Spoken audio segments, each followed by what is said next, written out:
we are talking about slightly different topics today because we're going to talk about the convergence of science and art. Some of you may have participated in the SETI Institute Art Imaginarium on Facebook, which is a brand new project. And if you haven't, please do take a look at that. But we're going to be talking about an arts project that has been running now for 10 years. It's the 10th anniversary, and it's called the Artist-in-Residence program. To celebrate the 10 years, we have a new director, and she's joining us today, along with one of the SETI AIR Advisory members. So I'd like to introduce Bettina Forget, who's in Montreal at the moment, and Dorka Keehn, who's slightly north of us in San Francisco. And they're going to tell us a little bit about why art is at a science research institute. So Bettina, we will start with you. What is art doing here? Why is it in the SETI Institute? Tell us a bit about the AIR program. That is an excellent question, because it seems so incongruous. It seems crazy to put art and science together because we traditionally perceive them as being opposites, but they actually have a lot in common. Both are based on research and experimentation and curiosity and an appreciation of the natural world. So artists and scientists can actually learn a lot from each other.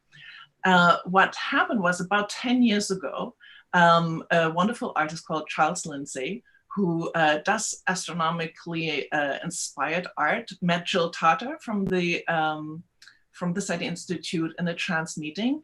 And Charlie just pitched this idea and said, you know what you guys need? You need artists, and I should be your artist in residence. So he was kind of our beta tester. He did some beautiful artworks.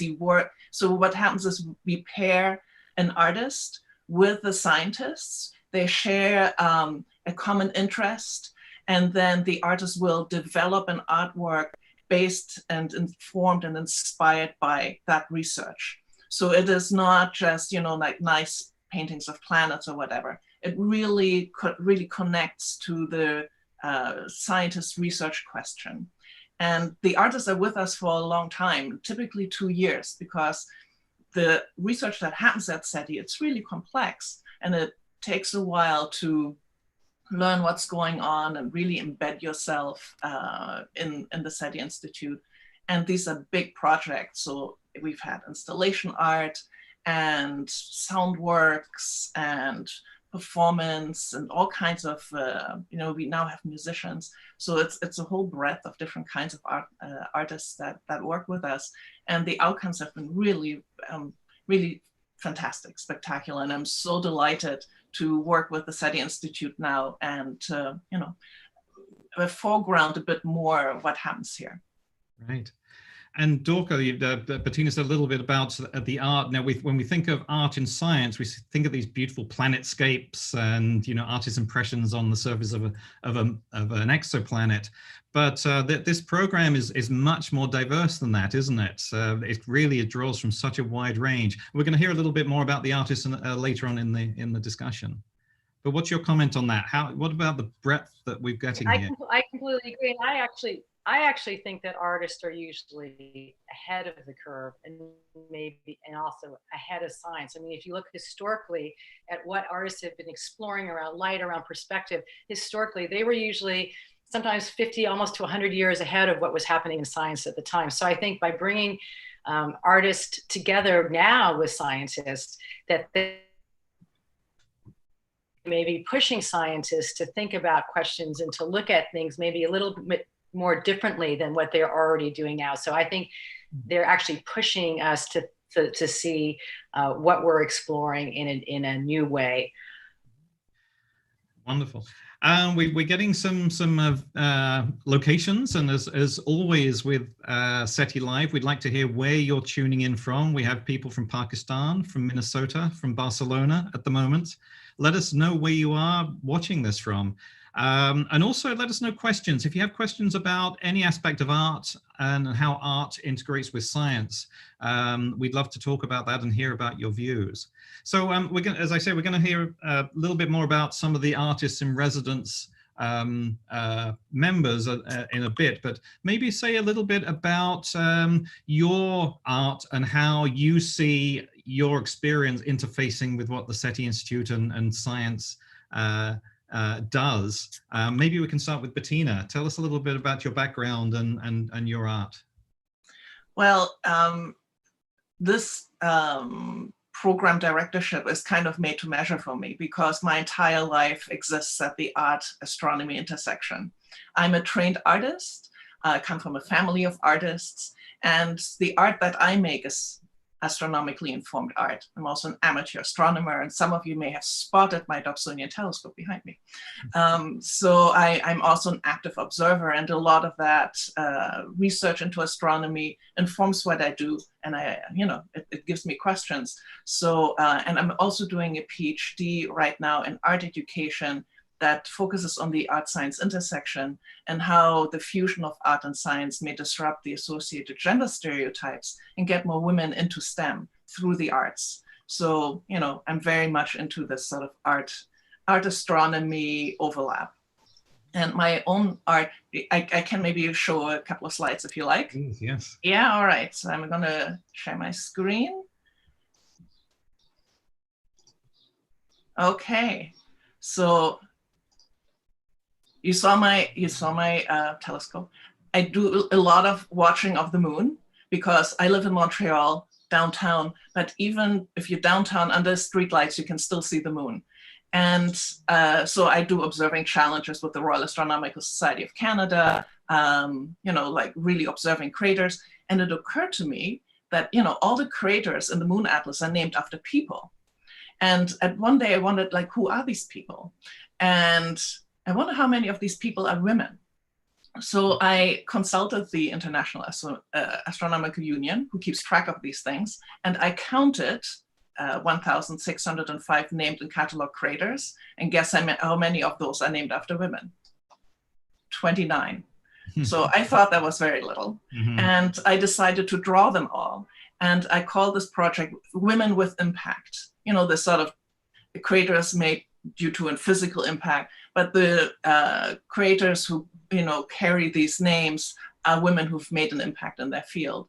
And because half of the craters are on the lunar far side, and I cannot see them with my telescope, I used the Lunar Orbital Data Explorer's website because I knew all the locations and grabbed some sort of nice images to guide me, and then did drawings with acrylic paint and pencil. And here are a couple of examples.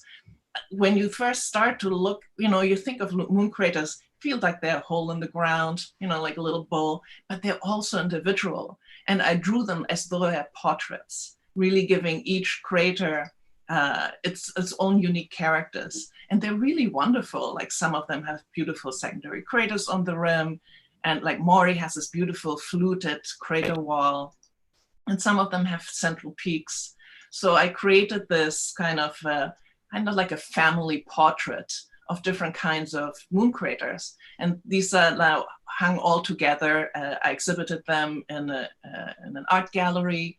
And what was fun in an art gallery setting is people who are interested in art go there, but they accidentally learn about astronomy because now they're looking at an artwork that is all about astronomy, all about the moon. And people think they know the moon, but there's a lot they don't know about it. So this is how it was exhibited in the gallery.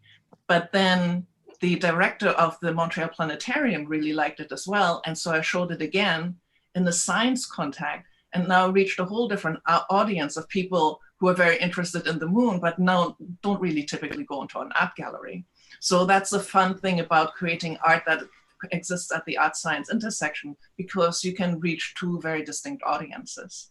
So that's kind of, I should probably mention that what I'm doing right now, phase 2, is I want to create objects. So I'm using my 3D printer to actually 3D print all the moon craters, because I love holding a piece of the moon in my hand. And I'm integrating the craters into a shoe sole. So the idea is that you can walk around with the crater sole and create your own craters as you're walking, so you can be a woman with impact. So that's my current work in progress, more to come. And ruin people's floors. But no, I really like the idea of the the tactileness of this, because you know, certainly for visually impaired visitors, you can't use the two-dimensional images, and with the 3 dimensions, even for sighted people, looking and touching a 3-dimensional structure gives you so much more insight into it. So yeah. that's a really, and it demonstrates the void, right? I mean, a crater is an absence of something, and it's an echo of the absence of women in the STEM field. So even having it as an object, it sort of changes the meaning of, you know, in a way that the drawings couldn't express. Yeah, that's wonderful. I'm just going to list, we've got a list of, it's almost like a list of planet Earth here with all of these towns and cities. San Francisco, of course, Denmark, Brazil, Shetland in the UK, Halifax in the UK, Warsaw, Paris, Iceland, Tromsø in northern Norway, the Netherlands, Israel, Spain, Tokyo, and Denmark in North Jutland. So welcome to everybody. Dorka, tell us a little bit about your inspirations and what brought you into contact with the SETI Institute. Absolutely. I mean, I love the overlap that Bettina and I have. My background is in politics, and I focused on women's issues. I did a lot of work around women's reproductive rights, women's healthcare, and through that was how I met Jill Tarter at some events, and I'm a complete science nerd. So for me, that was just really a high point. And then when I moved into the art world, I met Charles, and he told me that he was the artist in residence at SETI and was working with Jill, and would I like to spend more time with her? And so I was very enthusiastic about that. I also, as an arts commissioner in San Francisco and through my private consulting work, I focus on commissioning public art. And so I'm very interested in how art engages communities and cities, and really how we can educate people through the arts about things like SETI. And so while, you know, I have not been a SETI artist, my work, some of it does actually relate to what is happening at SETI. I thought I'll just quickly share my screen. No, I think you have to, oh, here we go, sorry.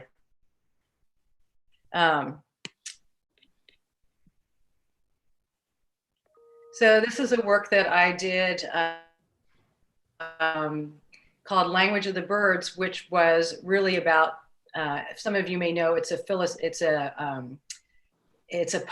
it's a Sufi poem about the search for God, these birds that go on this search for God, but it's really about the search for yourself. And I really think that that's what SETI is about. It's this search in the universe, but really about our own origins and about who we are. It's 23 sculpted books. And what I'm very interested in is in new materials, which is really what we're also exploring through SETI. So new polycarbonate was the first time that LEDs, car LEDs were used. These were, we actually used, they were prototypes at the time. And I'm very interested in community. And this community is at the intersection of Columbus and Broadway, which is Chinatown and Little Italy. So I researched all the books and authors from that neighborhood. And it has a long, long history of, you know, the arts in that neighborhood and the various authors there, and then translated those into texts and words that we threw onto the plaza floor, so that there is also an experience when you're looking up and the lights actually move in a pattern that looks like the patterns of birds in flight. So it's really these books that are taking off in the urban landscape, much like spaceships are taking off into science and exploring what's around them. So I'm very excited about what these different artists are doing here at SETI and how they're bringing the stories that are being told through science to the community. And I think we'll talk a little bit more about the artists that are currently in residence. Yes, thank you. Yeah, so I think, and correct me, Bettina, if I'm wrong, there have been 17 artists so far, both current and past. Yeah, 18, I think. 18. Yes. Okay. Yes. over the last 10 years. So that's wonderful. And I think, you know, we have recent additions to that. And of course, if you want to learn more about the Artists in Residence program and about the artists, please do go to the SETI Institute website, and it will give a detail of all the artists involved in the program. But I was wondering, for both of you, starting with Bettina, just to say a little bit about, you know, maybe one or two of the artists that really excite you and the work that they're doing, because it is so diverse. So we'll start with Bettina. Yeah, I'm going to share my screen again. It was, when you asked me, it's like, pick an artist, like, oh my God, it's like picking between my children. It's terrible. They're all so wonderful. But so I thought I would quickly like show an artist from an exhibition that we had called Making Contact. This is the first cohort of our SETI Artists-in-Residence. And I particularly enjoyed the work of Rachel Sussman. And she did a mandala made out of sand of the microwave background radiation. And her work deals with time. And I think that is such a wonderful subject to tackle, because in astronomy, our idea of time is just beyond human experience. It's really hard to get our minds around those kind of distances and scales. And Rachel's work tackles that, and that sort of idea of time and impermanence sort of found an echo in the Tibetan ritual of making these mandalas out of sand. And it even reminds me of, you know, like how we are as many galaxies as there's sort of grains, more galaxies and planets than the grains of sands on the beach. And it's just also visually stunning. I love work that does two things. And I think Olafur Eliasson says that work needs to be beautiful. So you go, wow, has that aesthetic impact. And then you also go, aha. So it also has that a story. So it's like, wow, and aha, kind of that goes hand in hand. And what I love particularly about this work is, like a traditional Tibetan mandala, it gets destroyed the moment it is finished. So again, that idea of impermanence, and, you know, ask big questions. What happens to our cosmos? You know, we had the Big Bang, will it all collapse back in on itself? And this is a really beautiful performance and installation and experience. And I think this is what our SETI artists do so well. They turn data, they turn science into an experience that we can understand in a more visceral way, and not just in an abstract, just not with only our heads. Maybe you want to let Dorka talk, and then I talk about one of the artists who's currently our resident. Oh, yes, okay. Okay. Definitely. Go ahead, Dorka.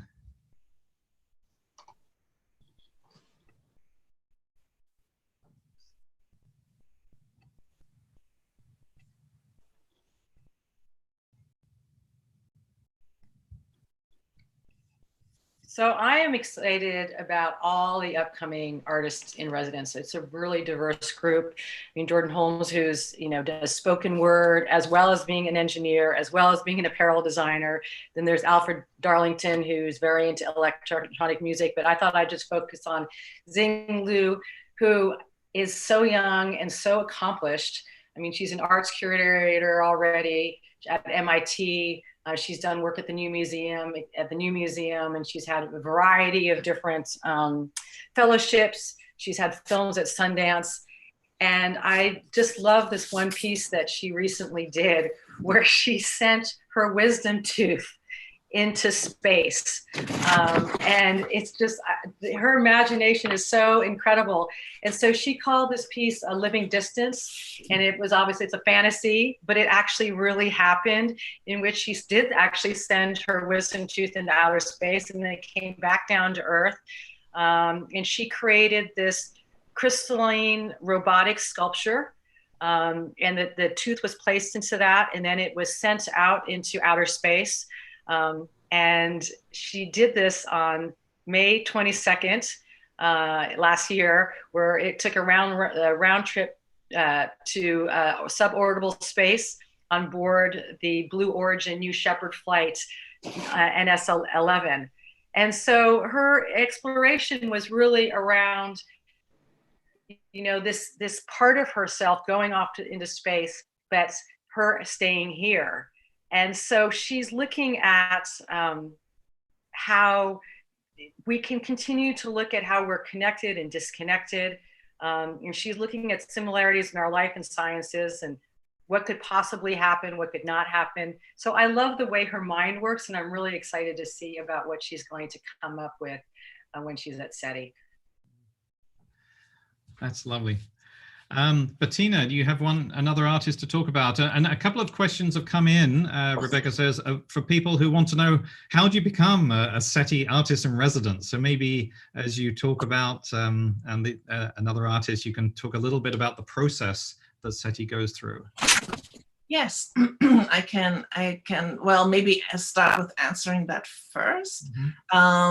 We have an advisory board, and Dorka is on that advisory board, and so she plays a very important role, as do all of our advisors, in suggesting artists to us. So we don't have a portfolio day, a submission process, because we are simply not equipped to receive thousands of submissions and go through them. And I think that would be a full-time job in itself. So right now we're working like through nomination with an advisory board.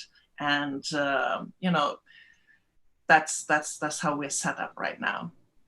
And one of the artists I wanted to talk about, who is also in our current cohort, and you can see the breadth of different types of artists. So Felipe Perez Santiago is a composer and musician.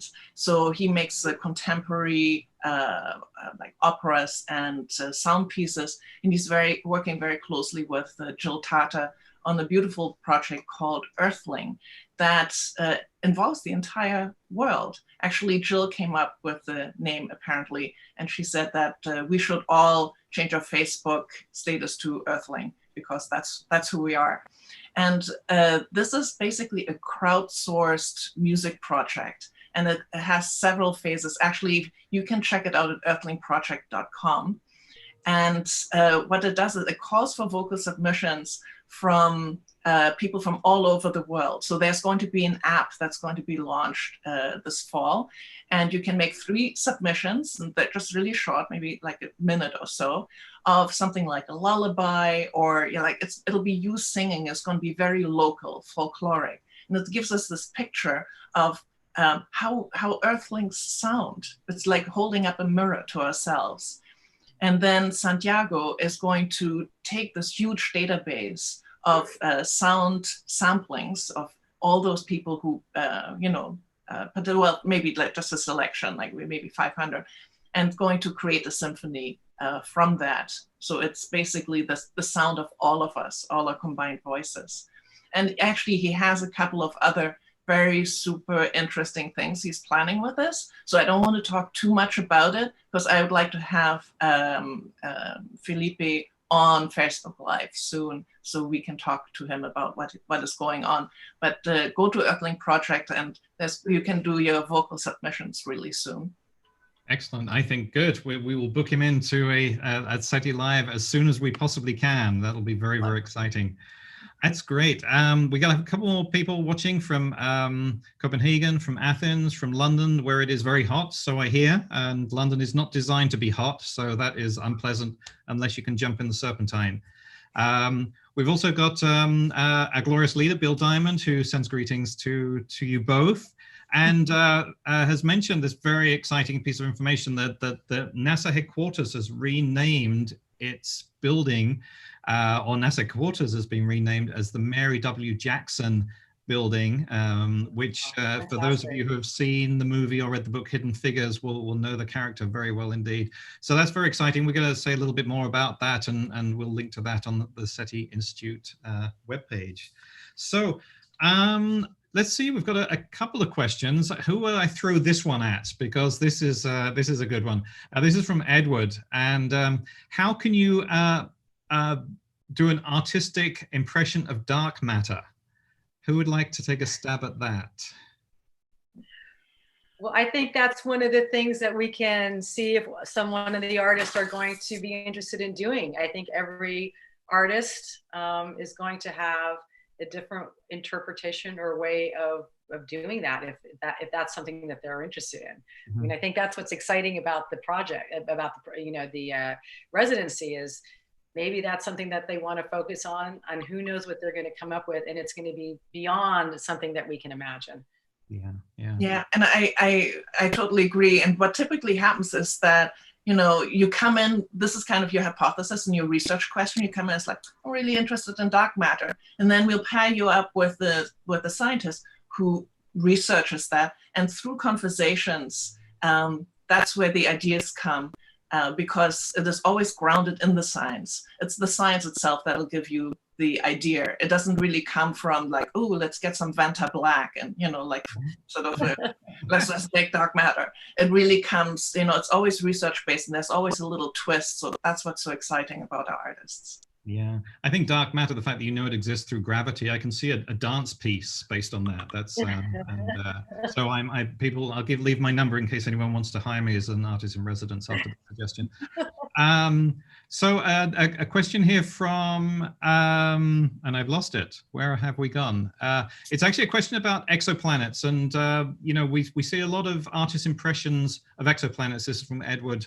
And of course, exoplanets are specks, you know, 1 pixel of light at best, and sometimes just looking at their effects. And yet we see these beautiful vistas and impressions. How scientific are these? Is this a place where the artist's imagination is overwhelming the science, or do you think people are trying to get it right? Well, I think people are trying to get it right. And I want to make a distinction here between artistic renderings and illustrations and the kind of artworks that happen at the SETI Institute. So what happens at the SETI Institute, this is more research-based and not illustrative.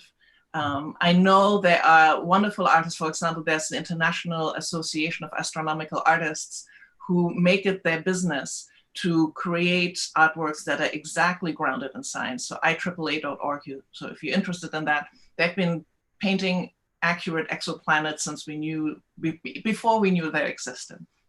And you can actually be very precise because there is so much we do know about exoplanets. We have a pretty good idea about, you know, possible atmospheres, and due to their orbits and all those kind of things gives you very good indications. But of course, everything that is being visualized is inspired by what we know. So, you know, a hot Jupiter, you know, probably going to look like our Jupiter. But there's always artistic license. You know, you make the invisible visible, and that is what more illustrative artists are doing. But that is different than what happens at the SETI Institute's Artist-in-Residence program.